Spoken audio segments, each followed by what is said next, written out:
Please introduce yourself and briefly summarize your education and professional background, including your role at EagleView. Okay. Hey, Todd. I'm Piers Dormeyer. I am currently the CEO at EagleView. Education background, I'm an engineer, recovering engineer, but I've done an awful lot of other things along the way. But lots of experience across construction, engineering, insurance. At EagleView, that one of the fun parts of the job is we get to do a lot of different things with a lot of different industries and people. Okay, so please briefly describe what EagleView does and specifically how it relates to those infrastructure and engineering professions you just mentioned. Sure. So we're in the business of asset intelligence. And what that means is we capture this high quality, very high resolution aerial imagery data from various sources. So fixed wing airplanes, drones, you name it. And we're always testing out new sources. And really what we do is we capture, we process, and we then can use that rich kind of base layer of data to create different solutions, different derivative data solutions. Some of that can be extracting information from that oblique imagery so that you can better understand your risk. You can understand change, for example, or the impact of change, asset inventory, people, places, things across, I don't know, thousands of different use cases. But it really all starts with this base layer of very rich data. I mean, you mentioned oblique imagery. Can you describe how the different types of data are more relevant to certain types of applications? Yeah, absolutely. So if you're used to looking at a satellite image, you're used to looking at a Google Earth image, for example, what you're looking at is ortho, right? Orthogonal imagery. Most of your viewers are going to know what we're talking about here. Top down, 90-degree angle imagery. So that's really, really excellent for lots and lots of use cases. But we capture a ton of that as well. Varying resolution, that's the level of detail, what you can see. But we also capture oblique imagery, which is imagery that is taken at an angle. And generally, that's when you're going to need a different type of capture platform. So an airplane flying at 5,000 or 10,000 feet is going to be able to get that 45-degree angle of a structure, for example, and you're going to be able to see the elevation details of the building. You're going to be able to see things like windows, your doors, and it's going to provide a whole lot more context for certain use cases than a simple satellite top-down image. So if you're interested in, if you're a utility and you're interested in vegetation management on your distribution lines, you're going to find that oblique angle is going to be really helpful because you're going to see the nature of the that encroachment much clearer. And then as the resolution gets better and better from a typical market typical 6 inch down to something like what we're flying now, sub 1 inch resolution, you're talking very high res. You can see all kinds of details up to and including even like lean and wire sag and things like that. Drones are a relatively new addition to the arsenal. Can you talk a little bit about them and how they've been incorporated in the program and what they add beyond the imagery products? Yeah, so the drones, it's just one of those. I always use the toolbox analogy, right? So different tools for different jobs. When we're flying airplanes, we're capturing larger AOIs, large areas, much more efficient for us. For example, post Hurricane Milton, to get over St. Petersburg in a fixed wing aircraft, so that we can get data for a wide area in the hands of the folks that need it very quickly and efficiently. If you were trying to do that with a drone, for example, you're talking a lot of battery changes and driving all over the county in generally dangerous conditions. So that said, but there's a lot of cases where you absolutely need to do a detailed inspection on a particular structure or object, a tower, a building, a homeowner's home, and you're inspecting, for example, for maybe roof damage or something along those lines. And in that case, the drones are fantastic because they're going to give you this level of detail, and then you can start to use lots of other technologies like computer vision, machine learning to help you actually scan through that imagery and find the defects, find the anomalies very quickly and efficiently. So it's pretty evident that natural disasters are now becoming worse and causing greater devastation. And one of EagleView's core products and programs helps aid disaster response. Could you describe how EagleView helps in this situation and what it does with its disaster response program? Yeah, you got it. This is a big part of what we do, and something really important for us and our customers. But we call our disaster response program DRP. Wait for it, disaster response program. Um, and effectively, what we're doing is, to take an example like a hurricane, we're really mobilizing on those events in which we're expecting widespread damage. You have counties, you have public safety that really needs to get their arms around one of these events very, very quickly. But there's multiple stakeholders that care about this data. And ultimately the response and how we do it really depends on the type of event that we're talking about. Hurricane is going to be different than a wildfire, different than a tornado in the Midwest, for example. But essentially, what we're doing is usually in the case of a hurricane, we've got a fair amount of notice. So we're bringing together a team that is really that are experts at this type of operation mobilization. We're pulling in meteorologists, we're pulling in geospatial experts. We're trying to determine what the right bases are for us to get close to that storm, and we can get in the air just as fast as we possibly can, which may mean that we're putting people into disaster zones with drones so that they can get up very quickly. We're thinking about things like getting under cloud cover so we can get clear imagery.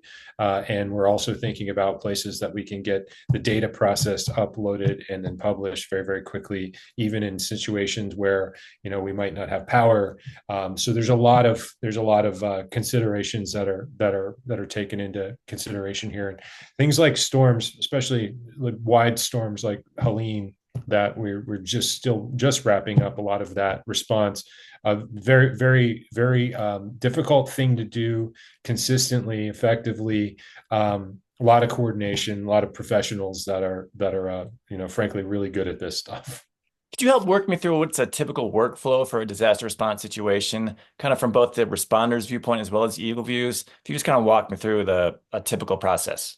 I'll start with what we would do. I mean, we would identify that this is something that would qualify, an event that would qualify for that type of response. So, what would qualify? Well, generally speaking, it's the type of event. Just using hurricanes as an example again, is this a large enough event that it's going to impact a densely populated area or infrastructure, and is it likely to do significant damage? Is it something that everyone's materially concerned about? For example, the storm that just came through and impacted Sarasota County a few weeks ago was very different than I believe Leslie, that came into a fairly lightly populated area in the Big Bend area, the armpit of Florida, so to speak. So those require very different levels of planning, coordination, and frankly response. But it really starts with that. It starts with understanding the impacted areas, the projections. We're meeting as a team, often multiple times a day. We are meeting multiple times a day. The frequency increases as we get closer to impact and then post impact. And then we're looking at what is the equipment, what are the target resolutions and the captures, and what are the things that we're trying to solve for, and who are the folks that we need to get the imagery to the fastest. So we're lots of communication with not just internally with the pilots and the tech side of the business and the planning side, but also our customers. What are you worried about? What do we really need to deliver, and how do we need to deliver that? So that's really important. And so that regular communication happens up until the point where we're getting cleared for takeoff, and then we're up in the air, we're doing our thing, and then we're just processing that out to hopefully conclude with a successful and very, very rapid delivery of imagery to the people that need it. On the other side of the coin, on the workflow side for our customers, and this is a tough one to answer because there are just so many different call it clients or recipients, again stakeholders that really are trying to get access to data imagery, be it from a drone if it's some kind of inspection, or from the planes for the aerial imagery. So, I mean, you've certainly got first on the site are the public safety people. They need to get an understanding of what they're dealing with. They're going to want to understand, what are some of the areas that are difficult or dangerous to access. So, to whatever degree we can get them imagery so that they can understand where they need to kind of respond first. Um, this was a really difficult situation in areas like Maui, where you just had a loss of human life and a lot of considerations. So getting that data in the hands of those people is really critically important so that they can start to make those dispatch decisions and whatnot. So that workflow, then they take it into their own internal workflows and start dispatching people. And that's just kind of one example. But usually what we're doing is we're giving them early access to data. It's going to be available on it's cloud-based access, but they also have the ability to get actual hard drives in some cases, so that if there's a limitation with internet connections, for example, they can still do their job. So, and we can cache certain data. Carriers, for example, are another group that really wants to know what's going on. I mean, they want to know who their insured are in a given area.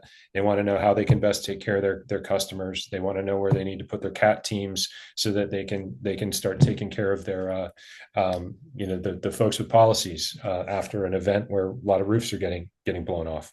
So it just really varies. But infrastructure, lot of concern with lines and down, and inventorying equipment that might be down, and yeah. So across the board, just lots of variation on that front.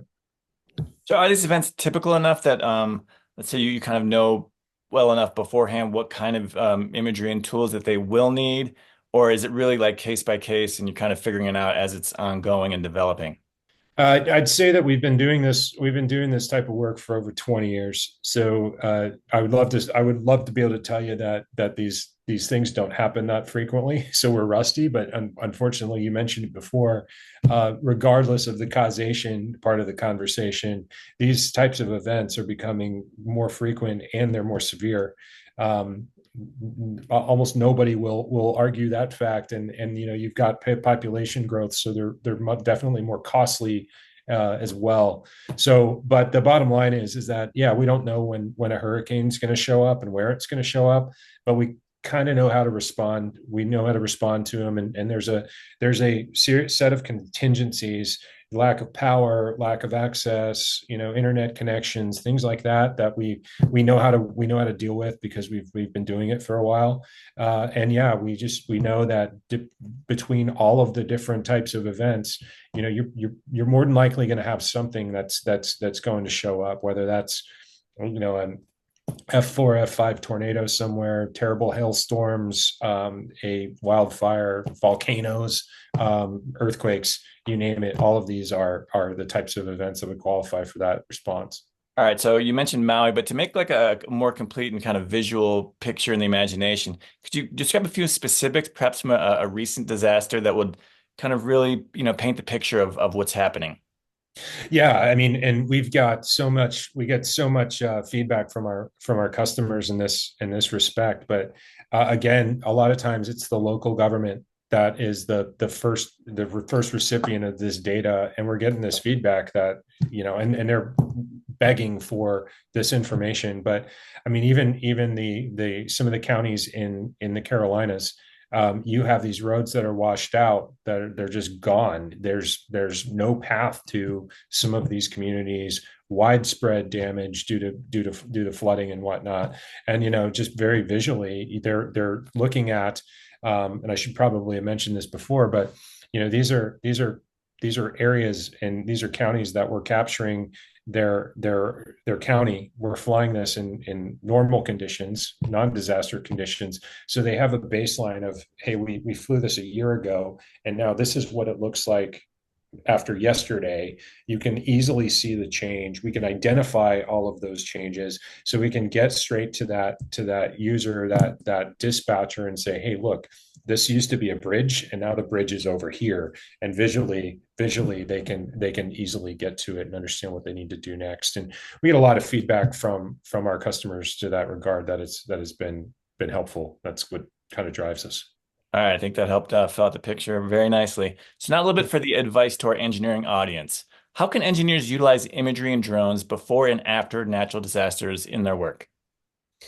Yeah, I think there's probably more ways than I can even detail. One of the things when we're talking to our engineering customers and um, infrastructure folks is I swear they come up with more ways to use our data than I've ever even dreamed of, thought of. Some of what the first thing I would say is that there's a 1 inch oblique image is incredibly high resolution. Most people have probably seen a 3 inch. Not a lot of people fly 1 inch. We're I think the only company that does, and that's about 9x higher resolution than you would get from probably the best available oblique, widely available oblique image. So you can see a lot. And I think that there's a lot of infrastructure folks, engineering folks that are used to going in their workflow, assessing properties, doing inspections, triaging, using some older technologies. I mean, we still hear about people flying helicopters when they're looking at lines, ATVs. You really need to take a look at what the art of the possible is with this type of data, because effectively what we're talking about here is really bringing the field to the desk, and the wealth of things that you can do, even with change detection, understanding how that environment has been shifted due to some type of event or just time itself. There's a lot you can do without necessarily throwing manpower and dispatching people to get in a truck and drive to an asset. So I just say that there's just a tremendous number of use cases here that you should really explore, because the technology's come a long way. And then even with what we're seeing with improvements in AI and all that's available in terms of really extracting information out of this imagery and making it useful, we've come leaps and bounds. Are there ways that they can use imagery to help make the designs, I guess, more resilient to this kind of damage, or is it still going to rely more on the mathematics and the physics of engineering? Yeah, I think there is. I think there is. I think that there's certain aspects of the environment. It's going to come down to physics and design, but I do think that understanding the environment and understanding even how that environment's changed over time can help you kind of gut check your design. That's important, especially when you're thinking about things like we've got infrastructure customers that are just trying to they're looking at our imagery over time and trying to manage things like erosion, right? So that's pretty important when you're thinking about capital expense and design and things like that. But yeah, so the answer is yes. I'm sure there's lots of ways to incorporate this basic information into that process. I could probably get schooled by dozens of our customers on exactly how. Do you feel like there's anything we missed that might be important to our specific engineering audience that you want to include? Yeah, I would say that we want to hear from you. So we do lots in the infrastructure space and the engineering space, but this is definitely an emerging market for us. So we want to hear from you. We would love to hear how you're using data in your workflows, and frankly, if there's any way we can help create something that would be useful, we'd love to hear it.